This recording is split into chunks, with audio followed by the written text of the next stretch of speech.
Você já se perguntou o que é amar e ser amado de verdade? Você entende a profundidade dessa palavra?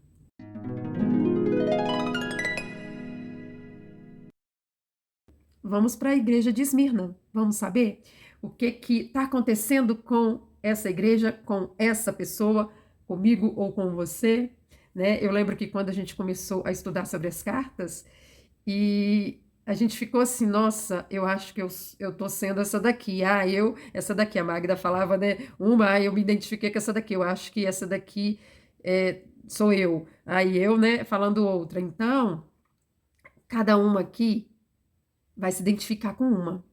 É justamente uma carta para você, para mim, para cada um de nós, que Deus está escrevendo aqui. Por isso que ela não fica velha, não fica obsoleta, não parou no tempo. Por isso que ela é tão atual. Por quê? Porque está falando com cada um de nós. E aí agora, a partir do versículo 8, nós vamos ler a carta de amor do Pai para um filho, a carta à igreja em Esmirna. E aí fala assim, ó, e ao anjo da igreja em Esmirna escreve, isto diz o primeiro e o último, que foi morto e reviveu. Aqui está bem claro, né, Jesus? Conheço as tuas obras e tribulação e pobreza, mas tu és rico. Esse mas tu és rico está entre parênteses, enfatizando aqui, para dizer que, apesar de serem pessoas que vivem muitas vezes com condições sociais problemáticas, né? Às vezes passam por situações mesmo de pobreza ali mesmo. Então, que apesar disso, são considerados ricos por ele. Por quê? Porque tem aquilo que é de mais precioso dentro de si. Para dizer, aquilo que você tem vale mais do que tudo.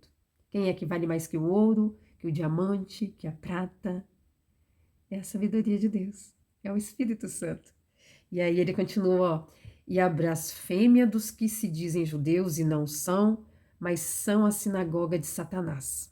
Ou seja, ali eles estavam vivendo no meio de pessoas que estavam o oprimindo, que se diziam ser, aqui falam judeus, porque na época não tinham cristão, cristãos foram depois, né, gente?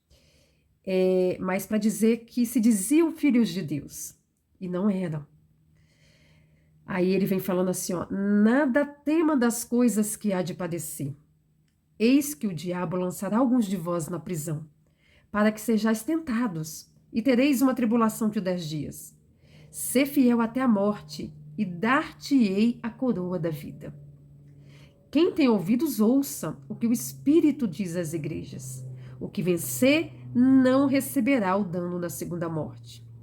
Aqui nessa carta, se vocês tiverem prestado atenção, não teve repreensão. Na verdade, teve aqui avisando eles do que eles iriam passar, mas que permanecessem fortes. Aqui está falando que conhecia as obras, sabia que eles estavam vivendo no primeiro amor, que sabia o tanto que estavam sendo perseguidos, eles estavam passando por tribulações e perseguições, mas que eles ainda iam passar por mais dificuldades, porque o mal iriam lançar algum deles na prisão, eles iriam ser testados, justamente por quê? Porque quando uma árvore está dando frutos, o que acontece? Sempre aparece alguém para tacar pedra para tentar derrubar, né? Então, não se engane. Quando a gente está passando uma vida onde a gente não está sofrendo nenhuma perseguição, no sentido, e essa perseguição, tá, gente? São coisas sutis, não é dizer que a gente tem que viver sofrendo aqui, não. Mas se a vida da gente está muito cômoda, é sinal que a gente não tá incomodando ninguém. E não é incomodar sendo inconveniente com as pessoas, não. Porque a árvore que dá fruto, ela recebe pedradas. Então, se não tiver ninguém criticando, é, talvez você esteja como a igreja de Éfeso, né? Esteja morno, não está falando do amor de Deus, não está, sabe? Está ali assim, ó, no meio termo, né? Por quê? Porque quando a gente vive uma vida, procura viver uma vida de santidade, o mal se levanta para tentar nos derrubar. É aí aonde que ele falou que vocês serão tentados, mas ser fiel até a morte e dar-te-ei a coroa da vida. E aí no final ainda fala: quem tem ouvidos, ouça o que o Espírito diz às igrejas. O que vencer não receberá o dano da segunda morte. Porque, gente, nossa vida aqui é passageira. Às vezes a gente vive tão centrada na nossa vida terrena que a gente esquece que, na verdade, o depois é que vai contar. Aqui é um momento de preparação para o depois. E aí vai depender da forma como a gente vive aqui, como será o nosso depois. E às vezes a gente se concentra tanto, se apega tanto a essa vida terrena, que a gente esquece que pode acontecer a segunda morte. E o que é essa segunda morte, Josélia? Separação total de Deus. É não poder estar vivendo no mesmo lugar que Ele. Essa segunda morte é isso. Aquele que vencer, não receberá o dano de segunda morte. Aquele que vencer irá morar na Nova Jerusalém, que foi tema aí dos vídeos anteriores.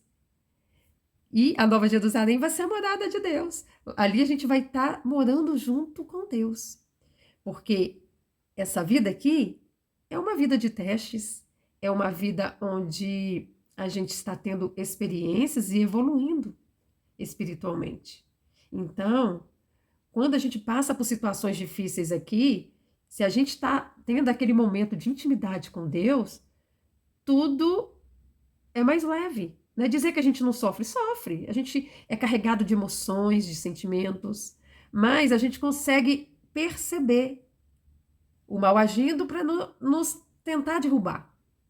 E aí vem a mensagem: ser fiel até a morte. Ou seja, ao longo da sua vida, permaneça fiel a Deus, permaneça fiel àquele que deu o melhor por você, que enviou Jesus para morrer, para passar por tudo que a gente passou aqui e pagar a conta. Então, tudo que a gente precisa fazer é o quê? É corresponder a esse amor. É chamar o Espírito Santo para nos ajudar, porque ele vai moldando o nosso caráter. E aí tudo aquilo que está em desacordo, todos aqueles pontos de melhoria que eu citei lá no início, vão sendo trabalhados em nós, sem que a gente perceba, daqui a pouco, aquela dificuldade que a gente tinha em determinada coisa, aquilo já ficou para trás, já foi superada, porque é o Espírito Santo que nos ajuda a cada dia. Sozinhos a gente não dá conta. Nunca vamos dar. É através do Espírito Santo, é com a ajuda do Espírito Santo que a gente vai conseguir. E aqui eu encerro te falando, às vezes você é aquela pessoa que está alimentando o primeiro amor, mas que tem passado por tanta situação difícil que tem hora que para e deseja até ir logo embora dessa terra. Fala assim: oh meu Deus, me leva logo daqui que eu não estou dando conta de tanta pedrada. Não tem momentos que a gente passa que vem esse sentimento? Mas permaneça firme, porque vai valer a pena. Porque a Nova Jerusalém não vai ter nada disso. Lá nós vamos estar separados, literalmente, do espírito do mal. E ali a gente vai poder viver na plenitude da presença de Deus, gozando de alegria, de paz, de equidade, de equilíbrio na balança da justiça. Não vai ter desigualdade, não vai ter injustiça, não vai ter preconceito, não vai ter nada que hoje nos faz tanto sofrer, porque ali vai estar consumado tudo o que Jesus fez. Mas para estar neste lugar com Ele, é preciso fazer a escolha. É preciso aceitar Jesus como o único e suficiente Salvador da sua vida. É preciso chamar o Espírito Santo para te ajudar no dia a dia. É preciso ter essa intimidade com Deus para que a gente possa vencer essa etapa aqui nessa terra e um dia estarmos gozando dessa realidade que recebemos de promessa na palavra de Deus. Eu espero que essa palavra tenha falado ao seu coração. E nos próximos episódios eu vou estar trazendo as outras cartas. Talvez você não se identificou com nenhuma dessas duas ainda. E aí então você vai prestar atenção nas próximas. Mas mesmo talvez não tendo identificado, presta atenção no que está falando. Porque estamos aqui no mundo. E aqui, como eu falei, a gente passa por muita coisa. Pode ser que em algum momento comece a acontecer um esfriamento e aí você lembra, nossa, a carta lá de Éfeso. Não vou permitir, não quero que o meu castiçal seja retirado, não é mesmo? Então, fiquem com Deus, compartilhe essa mensagem com o maior número de pessoas possíveis. A gente precisa transmitir essa palavra, a gente não pode reter só pra gente, porque tudo aquilo que é bom pra gente, a gente tem que querer desejar isso pro outro. É o natural de quem tem o amor no coração. Lembra? Quem ama, quer cuidar. E quando Deus fala, quando Jesus falou amar Deus sobre todas as coisas, o próximo como a ti mesmo, é a gente não reter aquilo que é bom pra gente. É a gente transmitir, é transbordar na vida do outro. Então envie esse vídeo para o maior número de pessoas que você puder. Compartilhe, deixe o joinha e coloque um comentário aqui. Compartilhe conosco aquilo que você tem aprendido. Compartilhe conosco o que vier no seu coração. Às vezes você quer só fazer um pedido de oração, também pode colocar aqui que eu estarei orando. E vamos junto nessa missão de espalhar o amor de Deus a todos aqueles que estão ao nosso redor, para que um dia possamos estar juntos nos alegrando na Nova Jerusalém. Fiquem todos com Deus e até a próxima.